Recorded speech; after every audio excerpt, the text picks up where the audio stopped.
This, ladies and gentlemen, is the all-new Lotus Electra.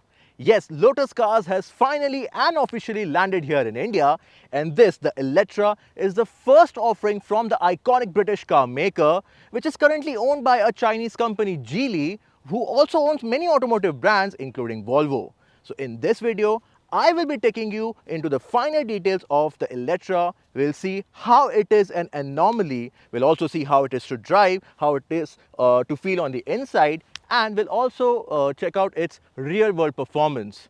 You're watching Carwale, I'm Bilal, and before we begin, here's a reminder to like, share and subscribe to the Carwale YouTube channel.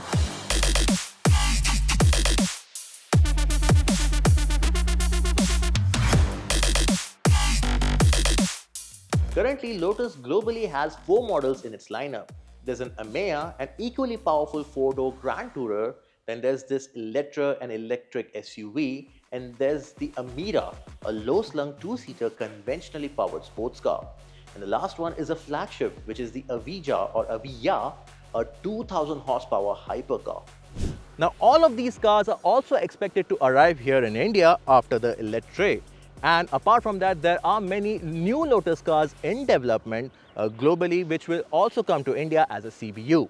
Now, coming back to the Electra, both globally and here in India, there are 3 versions to choose from. So there's a standard, there's an S, and what we have here, the range topping R. Now, as a kid, I used to love the design of all Lotus cars, especially because they were so easy to draw.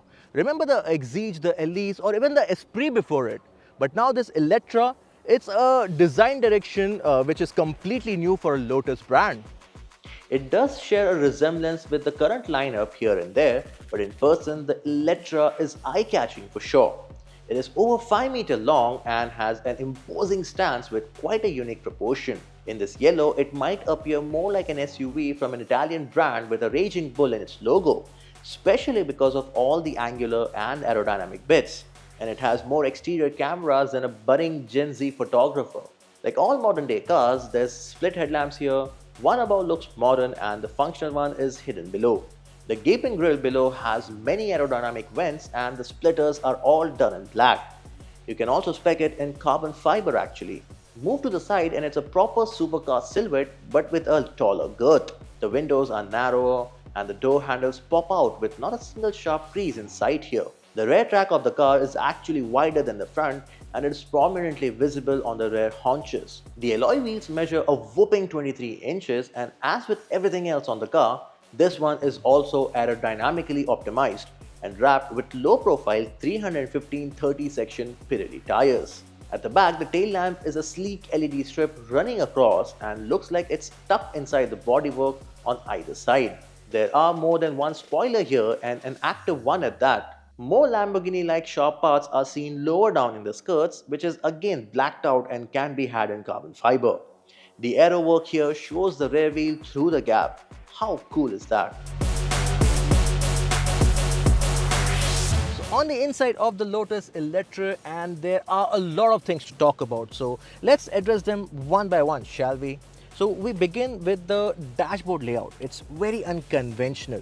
There are separate panels and everywhere you look there is attention to detail, and attention to detail in not a conventional manner. Everything is unconventional and it looks modern and futuristic as well. Now to get inside the Electra you have 2 modes. You can just unlock the key, which is quite unique on its own, and there is an RFID card. You can just use a card to get in, but the car won't start unless you place this RFID card on the wireless pad.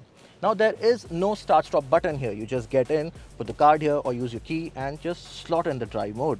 Now let's move on to the steering. Now it looks fantastic in my opinion. It looks like it belongs to a proper British sports car with a Lotus badge in between. And there are paddle shifters on it and there are chrome gold finishes for the buttons. Now these paddle shifters, the one on the right, it controls drive modes and on the left it controls regen.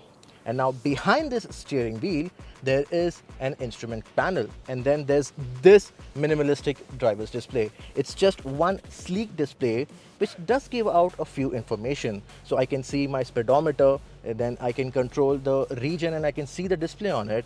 On the right, I have my range and my battery percentage. and some more details around. So if I put it in off-road mode, I can see the off-road angles on it. Now let's move on to the center console. Now this is an EV and I thought it will have a floating center console, but it does not. I can feel that it is hollow on the inside, but there's no way to place your stuff underneath. Now this center console in itself, it's covered with suede and it feels premium and nice. And the cup holders, it has nice feel to it. So you have to just push it in, which has a nice click to it. And then when you want it back, there's a button on the inside, which you press, it comes up nice and slowly and it feels premium and nice. Then there are no buttons, no physical buttons here except for the AC control. There's button for opening your glove compartment. Feels nice.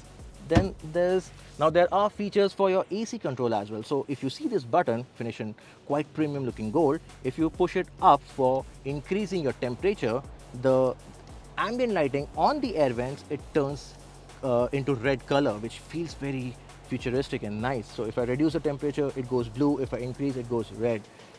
Quite a party piece there. Another party piece is this massive infotainment screen stacked on the dashboard. It measures 12.3 inches and it has a quite crisp display. Like the controls are nice and light and it's not very confusing to navigate through the controls. And the controls, as it's in an EV with less buttons, everything is controlled through the touchscreen infotainment system. Now coming to the seats, these are proper bucket seats that you'd usually find in a sports car. It also gets functions like heated and cooling. It also gets massage function for both the passengers up front. Now the Electra R we have here is a 4-seater, which means you get individual bucket seats at the back, which is quite a rare for an electric SUV. So these seats that you see here at the back is exactly the same bucket seat that you get in the front. They offer almost everything the same, but I feel I'm sitting quite on top. Like it's like a theater seating here, but I still have good amount of headroom for my frame. Taller passengers might find it difficult. There's adjustment for the seats, electrical adjustments. Then there's a fancy touchscreen in the center, which pops up. Pretty cool, right? And there's more cup holders in the center, more space here for your knickknacks with USB ports on the inside. There's more space here and there's also space to keep your valuables here. Now valuables I say because it's suede covered, so you can keep your necklaces down there if you want. Now the fit and finish of the entire cabin is quite top notch. I didn't expect anything less for this price, but being here, sitting inside, spending long hours, I would say I will be comfortable.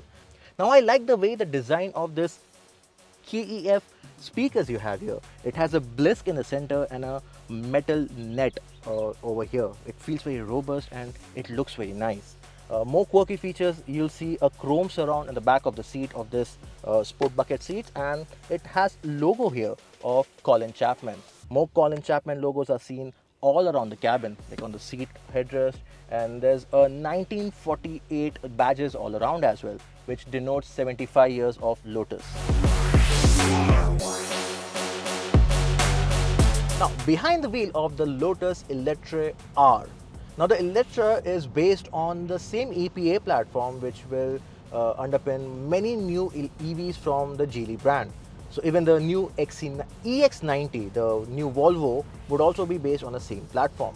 This is a skateboard platform with a 800 volt architecture, and it is a skateboard platform with two motors, batteries slotted in between. Now the Eletre R has 900 horsepower at its disposal, of which 300 horsepower is sent to the front and the remaining 600 horsepower is sent on to the rear axle. It has torque vectoring, it has rear wheel steering, it has active air suspension, and of course active aerodynamics as well. It also has LiDAR, which is a hardware for autonomous driving, but it is disabled here in India because, as you know, India is not yet ready for autonomous driving. Now, although the LiDAR is disabled, there are a few autonomous driver aids, ADAS as we call them, here in the Eletre. For example, you have the autonomous braking, you have lane keep assist and whatnot, and all of them work quite brilliantly in the real world conditions. Now the Eletre has 5 driving modes, including individual, tour, you have range, which is basically Eco Pro, And there's also an off-road mode. Now in off-road mode, few restrictions are applied and the ride height can be adjusted thanks to the air suspension. But then you move on to sport mode and it can stiffen up the ride quality. It would add weight to the steering, and of course the acceleration would be blisteringly quick. And then just here in the R model is the track mode. It would unleash all of those 900 horsepower in the most ferocious manner, which we shall definitely try out right now. Now Lotus claims 0 to 100 in under 3 seconds. That's 2.95 seconds to be precise. Let's do a 0 to 100 right now. Ready? Oh, that's 100. That was ferociously fast. And if you're someone who's not experienced with that intensity of speed or that much horsepower, you should be careful when accelerating in the Lotus Eletre. Now this R version, it rides on 23-inch alloy wheels with a 30-section tires. That's a tire profile reserved for hardcore sports cars. But here in the SUV, I admit the ride quality is stiff, but I won't be complaining if I have to commute in the Eletre every day. It's not very jarring. You can feel all the bumps and creases, the minutest ones, even on a plain road. But again, it's not very jarring or uncomfortable. And as I said again, I would happily do a long tour journey in this if given a chance. The usable 112 kWh battery pack has a claim range of 600 kilometers in the standard and close to 500 kilometers in this R trim. This is under the WLTP cycle. Sadly, the Carvale range test wasn't possible in the limited time we had, but the battery consumption I witnessed was good enough for a close to claim range figure of the driving range in the real world condition. And the 350 kWh fast charging support can juice up 10% to 80% in just 20 minutes. Another reason why the Eletre feels so nimble on its feet is the rear wheel steering. It can make tight U-turns surprisingly well for a car with over 3 meters of just wheelbase. Now you can buy the Lotus Eletre in India from the authorized dealership, which will be coming up in all the major cities across the country. And the pricing, it starts at 2.55 crore ex-showroom for the standard version. The S, it goes around 2.75 crore, and the R that we have here, it costs around 2.99 crore ex-showroom. This pricing makes it almost 1.5 to 2 crore less expensive than the car people will mistake it for, the Lamborghini Urus. But the fun part is, this car, the R, it makes more horsepower on its rear axle than the Lamborghini Urus's raging V8. And I thought I would be focusing more on the performance bit than anything else in the Eletre. But boy was I wrong. There's so much the Eletre has got going for itself. It is quite well built on the inside. It has many features and hardware that you usually see in very exclusive cars that usually sit at the extreme top of the automotive pyramid. It also feels very special, and behind the wheel it is as conventional to drive as any other car, and at the same time it is unlike any other car on the road. Regular driving would make it feel docile and very user-friendly, but when you want to belt out those 900 horses, you better get yourself checked for whiplash afterwards. It's addictive the way Eletre accelerates. And I can vouch that this electric Lotus is properly modern and to a great extent practical too. And if this is British car makers' renewed attempt at building cars, I'm surely looking forward to their future lineup. Now, as I said earlier, the Eletre is an anomaly. It is not the conventional Lotus that we are used to, but it is a step in the right direction. Now, Colin Chapman, the founder of Lotus brand, 75 years ago said a quote, "Simplify and add lightness." That has been motto of all the Lotus cars through the years. But the Eletre, it's neither light nor is it simple. But what it is the most powerful Lotus ever produced, but also it is the heaviest. So what do you think Colin Chapman's opinion would have been of the Eletre if he saw the car today? Let us know in the comment section below. That's all from this video. This is Bilal signing off. Until next time.